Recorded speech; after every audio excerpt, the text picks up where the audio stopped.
Noon. Shadows have fled the obliterating sun as it attains to its limit. This heat would be luxuriant if one were idling listless under a broad-leafed tree, but we are hiking, as we have been for many hours, and the way is steep and our packs are heavy. It's laboured breathing and sweat rolling off our faces. The sustained toil keeps our eyes downcast, focused on placing one foot in front of the other, each of us lost in our own thoughts. Our path occasionally takes us through the blessed shade of a woodland, across carpets of needles and crunching pine cones. But there are many open meadows that must be traversed too. In the stifling warmth, fat, droning bees make their rounds of the wildflowers. The slopes are abundantly speckled with blue gentian, golden cowslip, purple alpine snowbells and scarlet poppies. Songbirds forage without cessation to fatten precious chicks stored in secret nests. Bug-eyed lizards skitter away as we pass the boulders on which they bask. We come upon an intersection of paths, with a well-kept trail leading off gently down the mountain. One could follow it and be back in the valley below by dusk. Nearby, a small spring with crystal meltwater is burbling out of the mountainside, a most welcome sight. We drop our loads so that we might quench our thirsts and fill our canteens. The water is icy enough to induce a headache. Despite the heat of the day, an otherwise cloudless sky is encroached upon by an ominous thunderhead out towards the east. A stone's throw ahead of us, we see one of the wild sheep that make their homes on this mountainside. This is a rare, confiding encounter with an animal usually so high-strung and shy of people. It stands strangely stiff, braced, legs quivering. The reason for its strange deportment becomes clear as a pink, wet muddle of limbs suddenly tumbles from its rear. The newborn lamb, glistening in the sunlight, draped in shreds of amniotic membrane, raises its head, ears flicking, woozy, seeing its world for the first time, breathing its first breath. Its mother turns to tend to her offspring, but in that brief moment, it is already gone, swept up in the claws of a huge bird of prey, which carries it off into the harsh glare of the white sky. What does not kill me makes me stronger.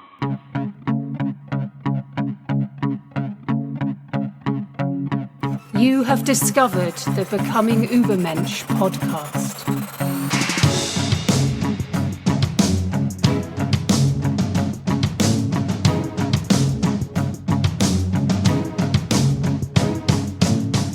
Becoming Übermensch is a resource for personal growth and transcendence based on the radical teachings of Friedrich Nietzsche.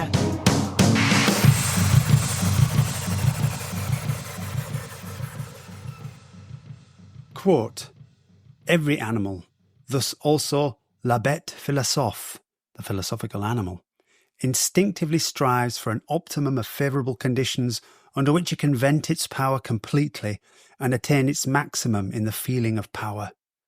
Just as instinctively, and with a keenness of scent that surpasses all understanding, every animal abhors troublemakers and obstacles of every kind that do or could lay themselves across its path to the optimum." Unquote. That's from Genealogy of Morals 3:7.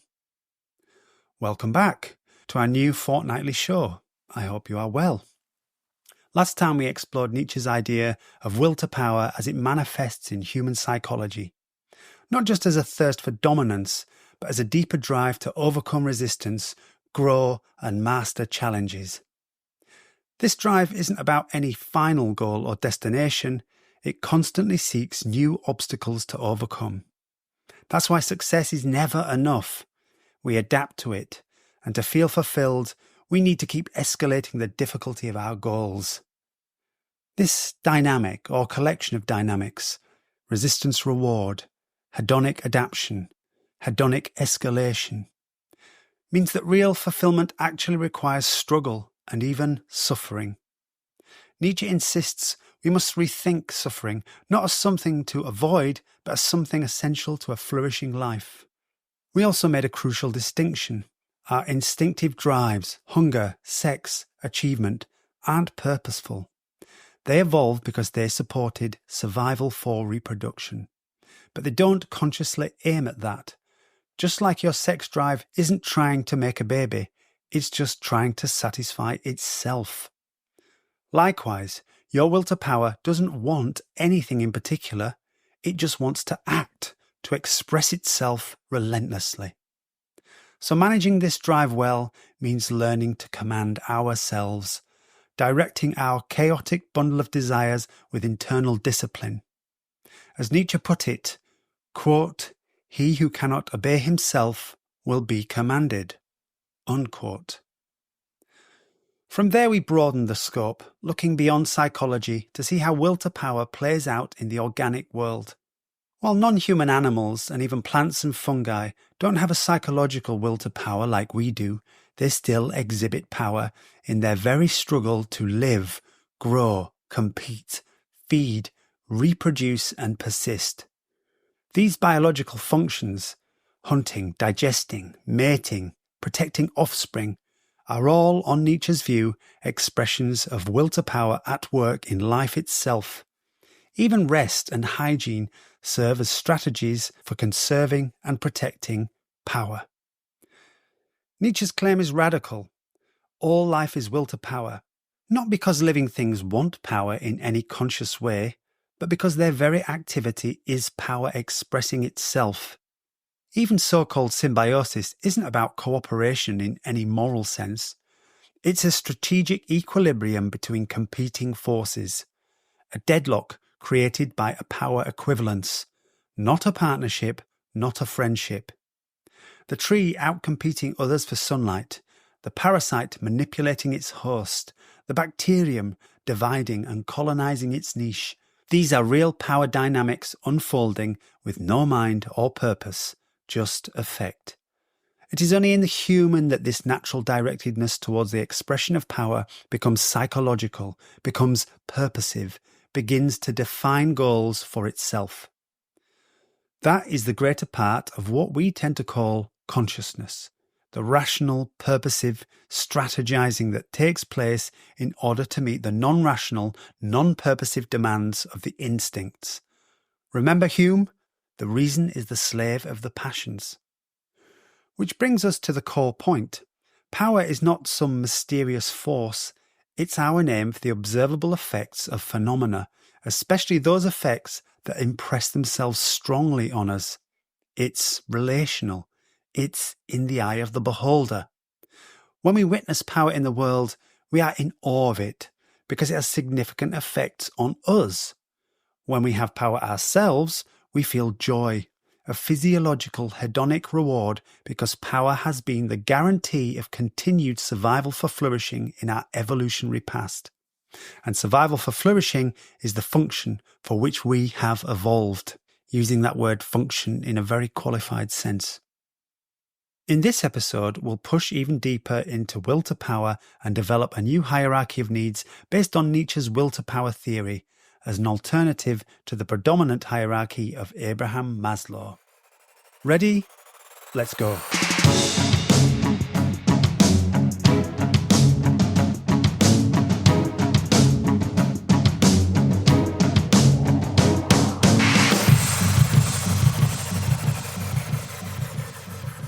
I briefly mentioned Nietzsche's skepticism about will at the end of the last show, or, more accurately, the special sense he has for the term will. Let's agree that a tree is not consciously willing when it expresses its power of growth and competes for sunlight with other trees. But is willing always something conscious? Don't humans often act on unconscious desires, pursuing goals the conscious mind might not even recognize as its own? Might conscious and unconscious will sometimes be at odds with each other, as when your desire overrides staid reason, or when your reason overrides impulsive desires? In fact, there are occasions when it is highly advantageous for the body to keep its intentions hidden from consciousness, providing information only on a need-to-know basis. This is both cognitively efficient and occasionally prudent. After all, you can't lie about your intentions if you don't know what they are. This makes you your own perfect stooge. This isn't to suggest that there is a secret self, a homunculus, doing the real thinking, pulling levers behind a velvet curtain like the Wizard of Oz. Instead, the elaborate biological mechanisms of the body determine action simply by expressing their instinctual functions. This flesh and blood machine instantly and automatically enacts its innate, evolved directedness, its will. And this is without the bothersome need for mental deliberation. How could we ever fully catalogue the intricate, interwoven mechanisms of this extraordinary physiopsychology, an evolutionary masterpiece billions of years in the making? In such a delicately integrated system, could a discrete function ever be definitively ascribed to a specific organ, never mind a specific gene? Might it even be the case that conscious, deliberative, volitional willing, such as we humans engage in, is a faculty that is surplus to requirements for animals in their natural habitat? As we touched on last time, the tiger doesn't need to think of hunting as a means to a meal. It just inexorably obeys its innate hunting drive, a drive that is not for obtaining food in any purposive sense, though it evolved because it serves that function. No, the hunting drive is only for hunting. It is a need that aims only at its own satisfaction. As we observed, this is why well-fed domestic cats will still hunt rodents and birds but leave them uneaten. Though these two drives have evolved to work in synchronization, the need to hunt can be thought of as independent of the need to eat. Instinct is the architecture of the organism. It is embodied mechanism. It is the incomparably efficient stimulus triggering the right behaviors at precisely the right time. It is an evolved suite of programmed psychophysiological processes tailor-made to be triggered by any and every situation an animal will normally ever face in its natural habitat. The tiger isn't something separate from what it does. It just is what it does. Form is function. I'm saying the tiger's will is designed into its body.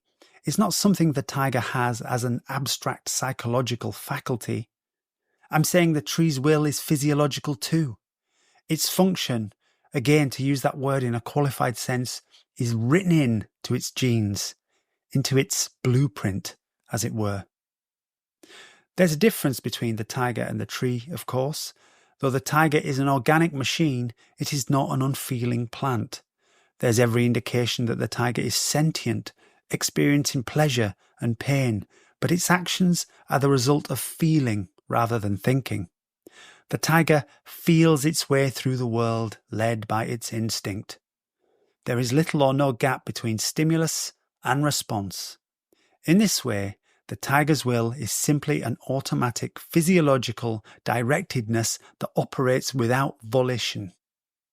If willing can be pure biological mechanism in this way, a physiological directedness written into every organism's biology by millions of evolutionary trial and error experiments, one can see how the morphology of a tree or a lichen or a slime mold can also be an expression of the most basic kind of organic will. Perhaps we should think of willing not as something you have or don't have, but as a spectrum, with humans at one extreme and, say, viruses at the other. Will, then, is not a faculty circumscribed by the kind of conscious, purposive, deliberative willing humans engage in.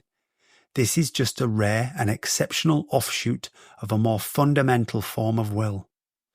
Most willing is explained, not by what it aims at, but by the long evolutionary history that determined its trajectory. In a notoriously enigmatic passage in Beyond Good and Evil 36, Nietzsche speculates that we could imagine, quote, our entire instinctual life as the development and ramification of one basic form of will, as will to power as is my theory." Unquote.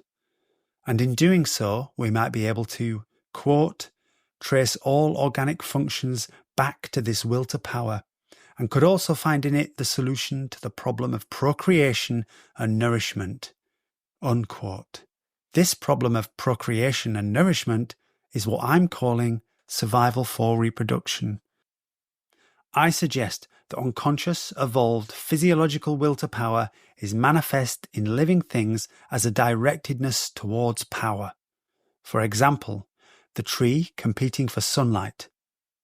In complex animals that evolve sentience, this directedness is felt, though it's not aimed at power in any conscious way. For example, the tiger vying with a competitor that encroaches on its territory. Finally, in humans, this directedness becomes psychological as an unconscious directedness towards power that frequently finds explicitly conscious expressions.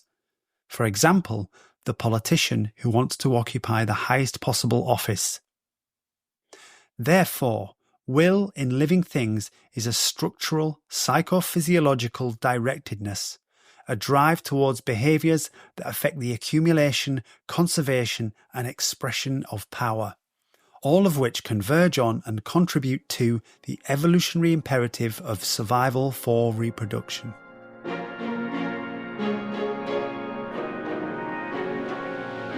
The Becoming Übermensch project is a new and tender green shoot striving towards the light. If it's going to thrive, it needs the sunshine and gentle rain of your support. If you find this material of value, help us to help you by doing a few simple things. Hit follow so you don't miss the next episode. Follow us on Instagram, TikTok, YouTube, Facebook and X. Search Becoming Übermensch, all one word. Drop us a review. We'd love to hear your feedback. And if you know people who'd get something from this podcast, please do share it with them. Your support makes all the difference and can help this project survive and flourish.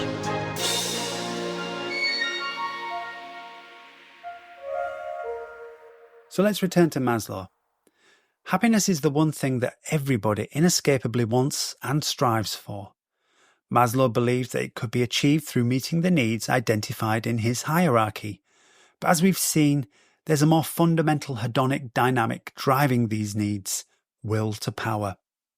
Both as the essential nature of the survival for reproduction imperative and, in humans at least, as a psychological meta-drive that takes enjoyment from overcoming resistance. The greater the resistance, the greater the pleasure in the overcoming. Let's take another look at Maslow's model, tier by tier, to see how this will to power notion fits with his taxonomy. So to remind you, his tiers are 1. Biological and physiological needs, 2. Safety needs, 3. Belongingness and love needs, 4. Esteem needs, 5. Cognitive needs, 6. Aesthetic needs, 7. Self-actualization, and 8. Transcendence. So let's start with biological and physiological needs. On Maslow's bottom tier are those biological and physiological needs necessary for life itself. We've discussed the power struggles that cannot be evaded if an organism is to exist and persist. First rule, do not lose the power you already have. Others will try to take it. Life is dangerous. Food is energy appropriated from other organisms through violence. Sex must be earned and fought for. Reproduction is an expensive luxury. In a more everyday context, consider the job you must go to if you are to avoid destitution. Or think of the habits you try to abide by to improve your physical health. Nutritious diet, exercise, managing alcohol consumption, and plenty of sleep. It's not difficult to see in the desire for health the will to power. Next, safety needs. Where possible, the conservation of power requires the management and reduction of risk. Instability, uncertainty, and unpredictability require vigilance and as such are resource intensive. Therefore, measures of security are implemented to aid survival. Whether it be a proto-human overnighting in the tree canopy to sleep far from the reach of ground predators, or a modern human society developing and enforcing a system of rights and laws to prevent a dog-eat-dog struggle leading to its disintegration.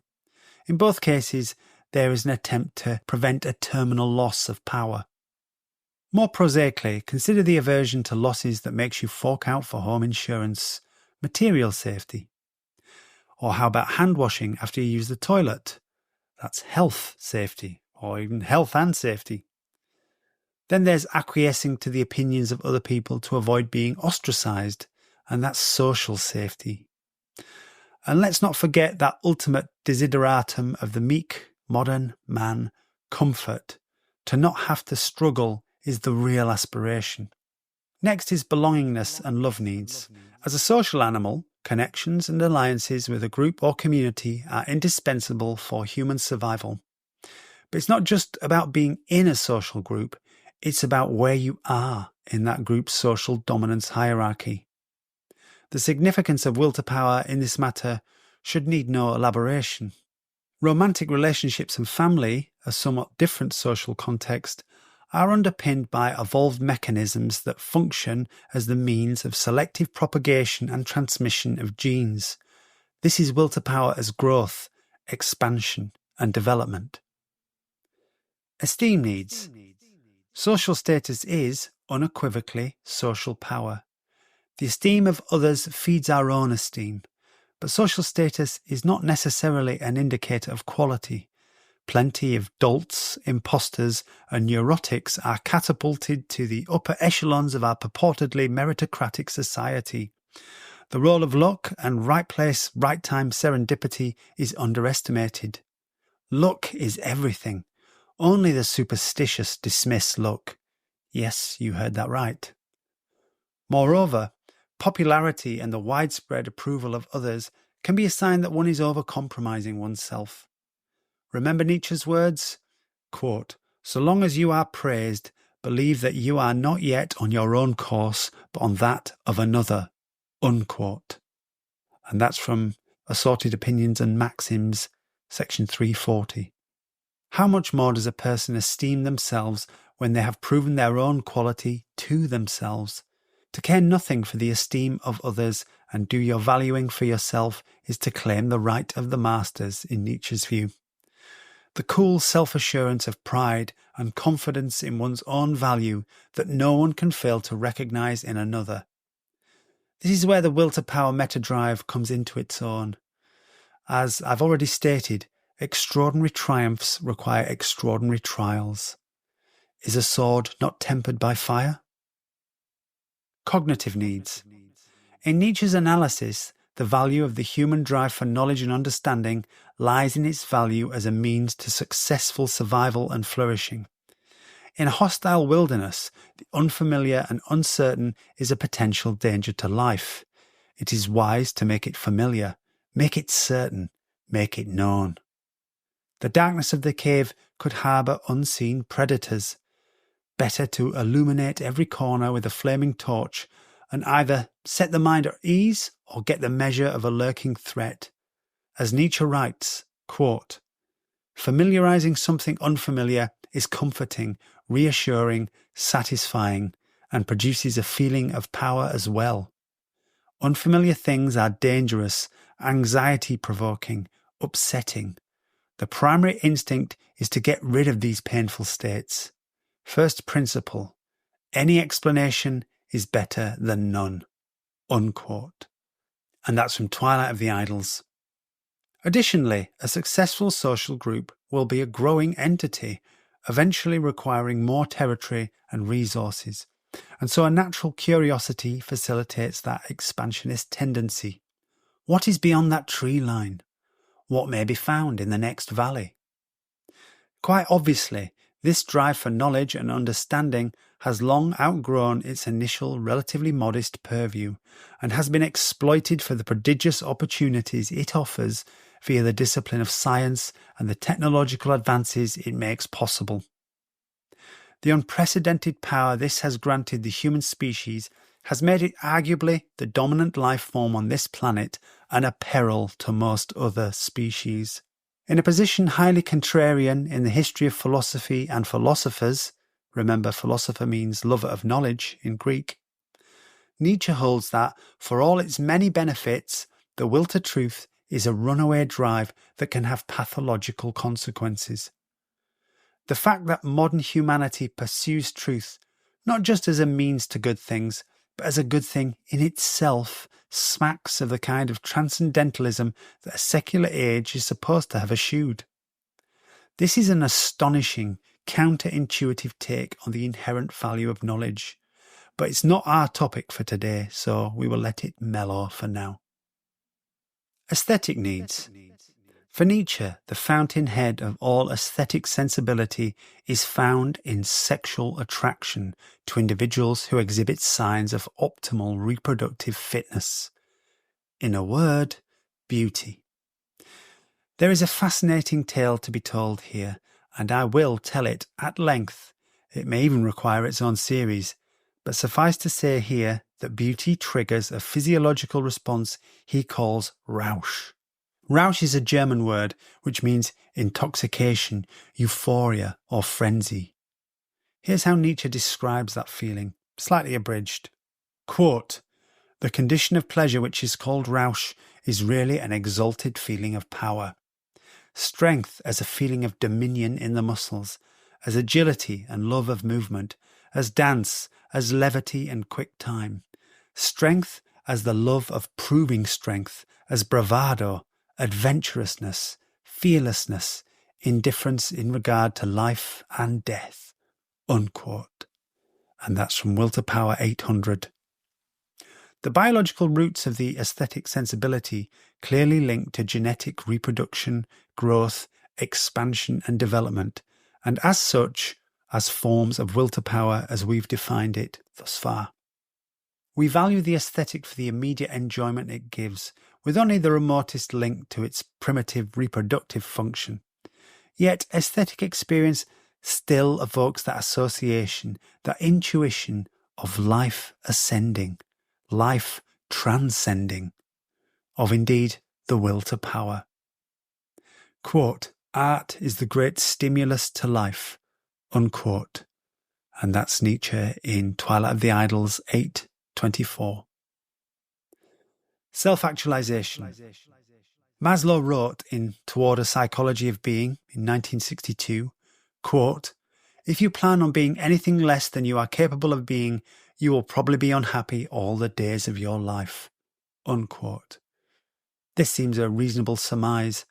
Self-actualization is the attainment and manifestation of your highest capabilities. How is it affected?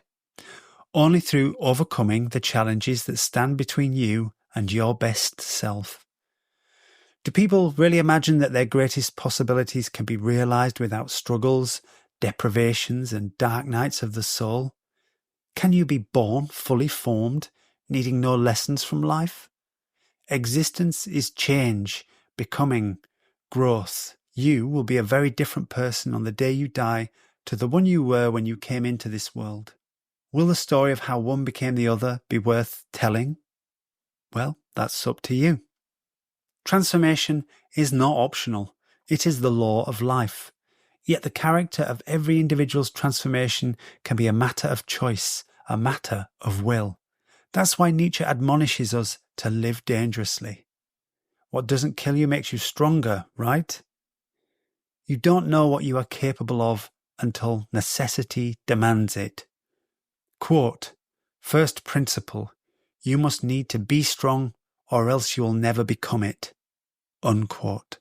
And that's from Twilight of the Idols 8:38. Transcendence. If self-actualization is the drive to be all we can be, transcendence is the drive to become more than we ever thought possible. To transcend implies going beyond, in this case, beyond oneself. Maslow interprets this as the identification of the self with something bigger, whether that be one's community, a social movement, a political party, a religion, what have you. Maslow's humanist tendencies are drawn to examples of transcendence that are selfless and altruistic, the desire to create a better world. but ideas differ on what a better world might mean. Being selfless doesn't necessarily translate into being for others. Sure, there's transcendence of oneself as the identification with something bigger, but then there's transcendence as the becoming something more than you thought you could be in a radically self-transformative overcoming that seems to go beyond mere self-actualization. Then there's a transcendence of self more like the ego death of the Eastern mystics, in which one discovers intimate connection with the cosmos and comes to identify with it wholly, thereby relinquishing one's limited, individuated self. This is that experience commonly known as enlightenment. It barely taxes the imagination to see in all these various expansive, transformative experiences will to power. I made mention in a previous show of other human needs that don't seem to find a suitable place on Maslow's hierarchy. How do they express the will to power? Will to power manifests in traits such as greed, dominance, cruelty, and war. That's easy enough. But I mentioned play. And even where play does not contain a competitive element, as most games do, it can be a creative activity and also a destructive one, both expressions of power. Play is also useful as a way of developing skills for life, and it bonds people, generating alliances that also serve survival and flourishing. Will to power entails overcoming resistances, and this explains why we might enjoy deliberate exposure to fear, such as with horror movies or adrenaline sports, a sort of attraction to that which repels us. In the more extreme examples, there is a testing of one's courage implicit within this dynamic, a compulsion to seek self-overcoming. As for the human impulse to lose control, we can see in the occasional need to break away from restrictive social convention a cathartic discharge of pent-up energy, part of the essential management of one's power economy to maintain good physical and psychological health, the desire for freedom and self-determination. When it comes to pure pleasure, almost all pleasures can be traced to activities that are encouraged by the brain's hedonic reward system because they have been conducive to survival for reproduction in our evolutionary past. Where this is not the case, activities such as smoking, drinking, and drug use, humans have discovered substances that short-circuit the hedonic reward, artificially stimulating the release of dopamine and other pleasure-giving neurotransmitters, rewarding behaviours that are actually contrary to well-being. In Nietzsche's view, pleasure is the feeling that attends will to power, but humans have devised ways of accessing pleasure that do not enhance power. Still, one can see some social empowerment benefits in the use of many substances.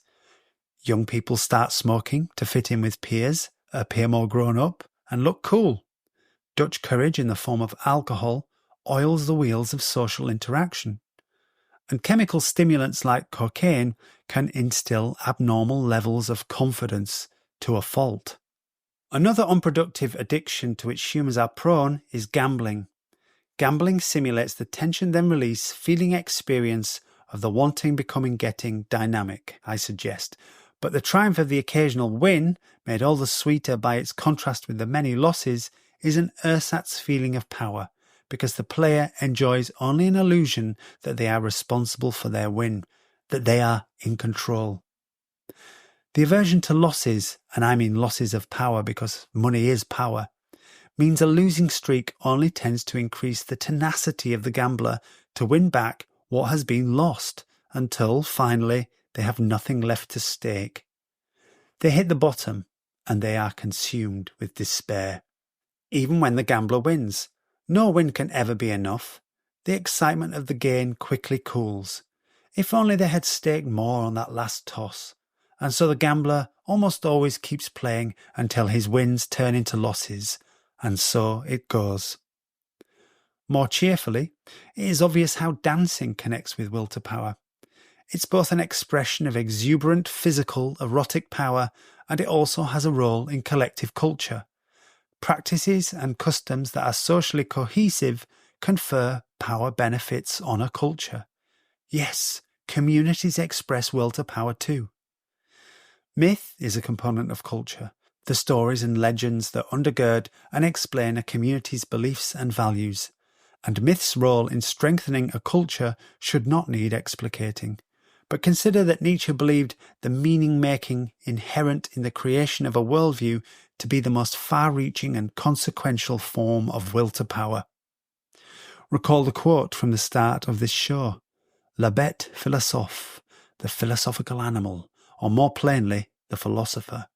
La bête philosophe exerts will to power by attempting to exhaustively explain the world with their philosophy, and thereby encompass it in a system. It's the most ambitious form of anthropocentric projection, and yes, Nietzsche was well aware that he too is la bête philosophe. Finally, I cited the connection with nature, yearned for by contemporary Westerners. In that we can see a desire to connect with something greater than oneself, something transcendent, a quasi-religious human need that is largely neglected in our secular individualistic culture. This sense of transcendent connection ameliorates the loneliness of the alienation that plagues modern man and facilitates the intimate identification with something inexhaustibly creative, eternal, and potent beyond all human imaginings.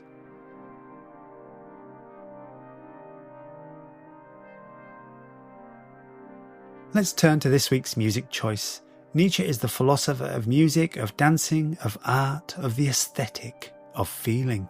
And so I recommend a track every week that reflects the moods and emotions of this Becoming Übermensch project, at least as I see them.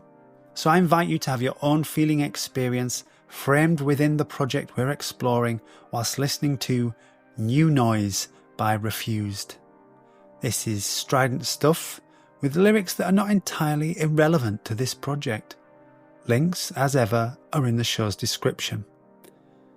Please do share your thoughts on how the track made you feel. I'd be very interested in hearing about your impressions, and you'd probably be the first person to do so.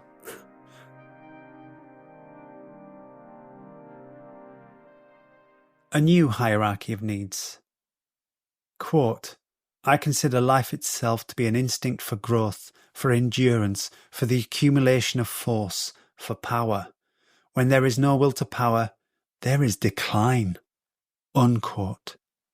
That's from the Antichrist 6. We've seen that the form of will to power most characteristically, perhaps uniquely human, is seen in the psychological meta-drive for overcoming resistances.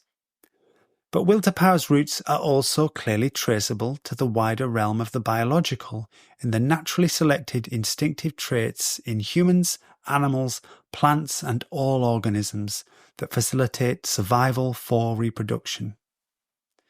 Here there is a variety of blind, mechanical, physiological will discernible in the behaviour of all living things. I wonder, are the implications of this becoming apparent to you yet? The will to power meta-drive in humans is only an adaptive elaboration of this more basic, non-purposive, organic will. But it's one that has the advantage of being enormously versatile.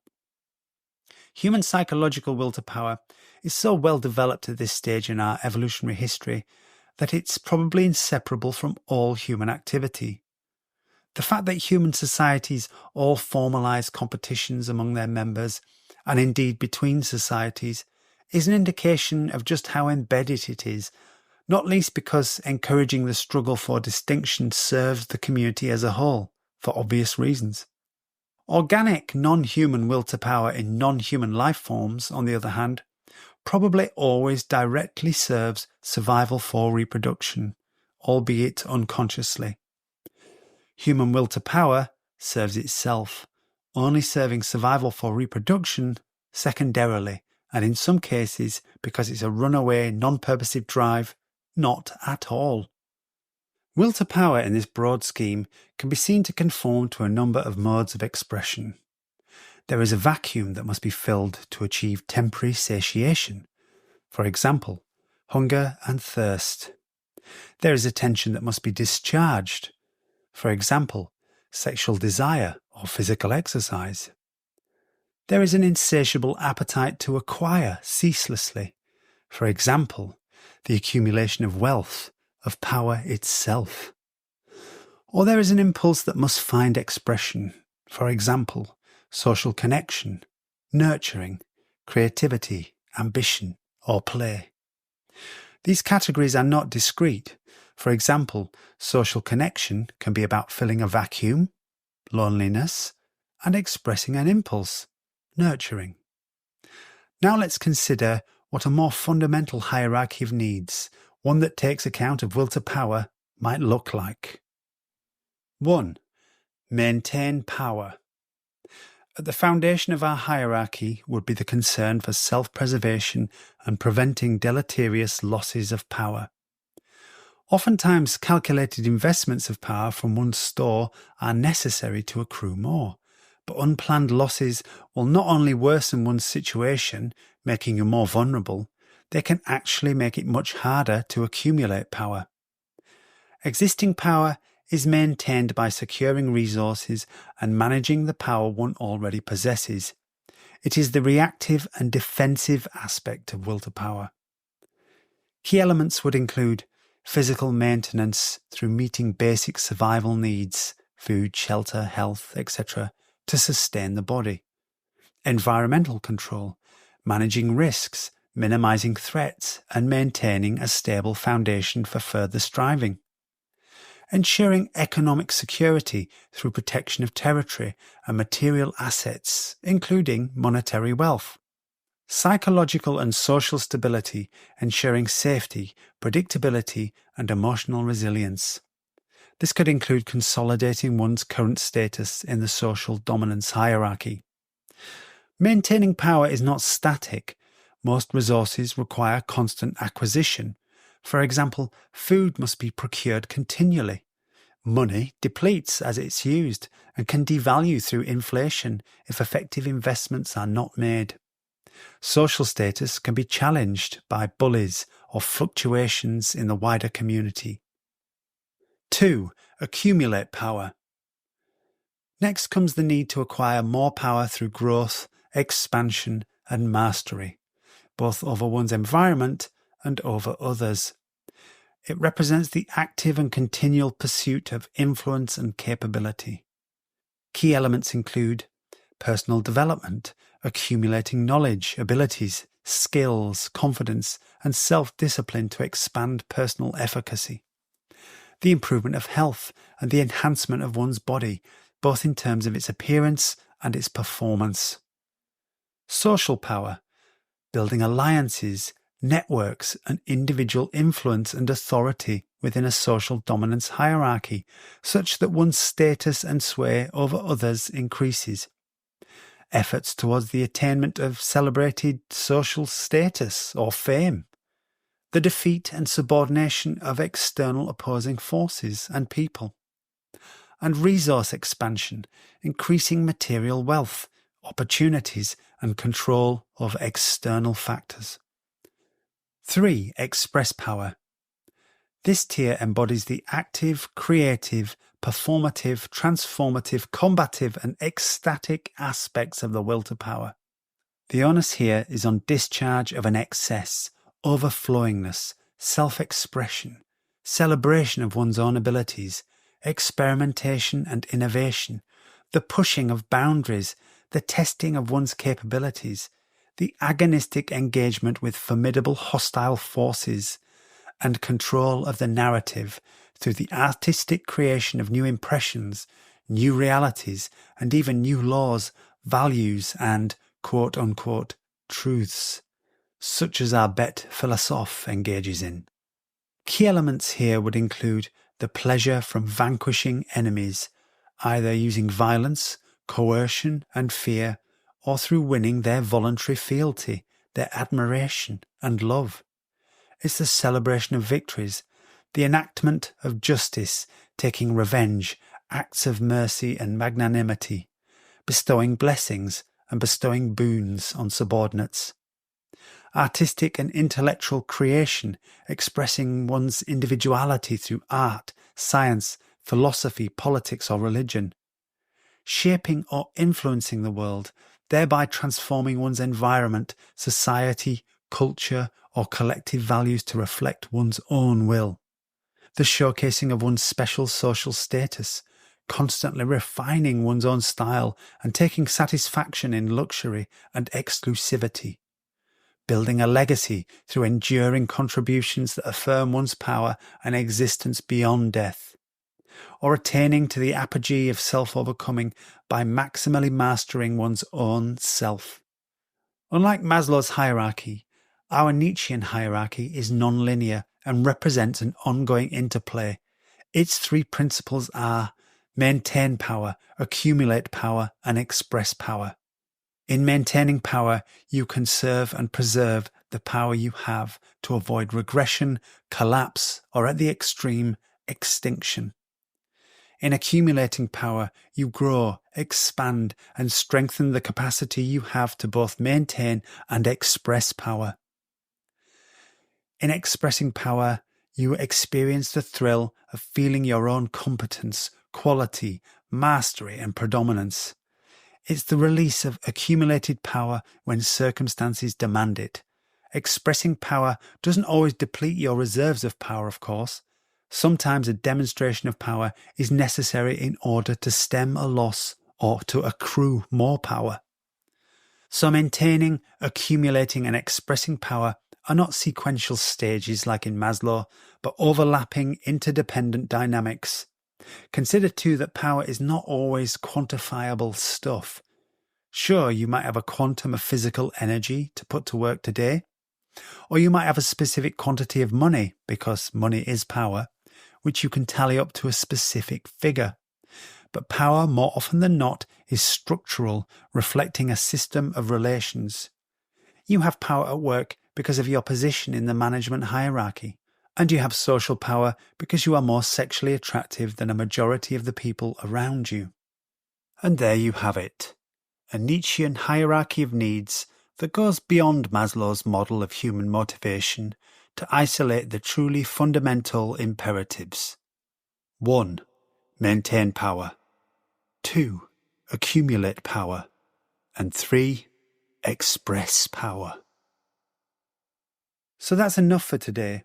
I would say that our next show is going to be more about developing your own will to power using evidence-based techniques of behaviour change. But I have in mind to do something a bit different.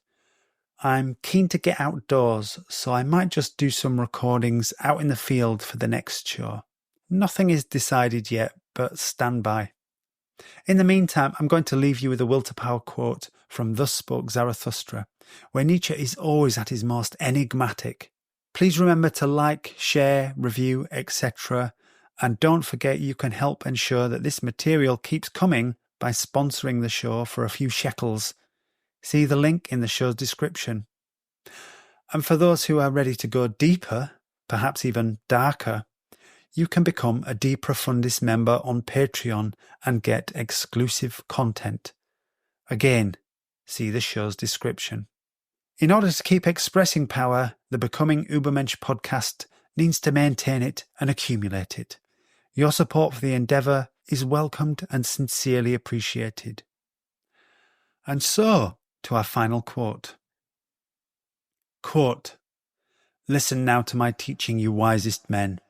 Test in earnest whether I've crept into the heart of life itself and down to the roots of its heart.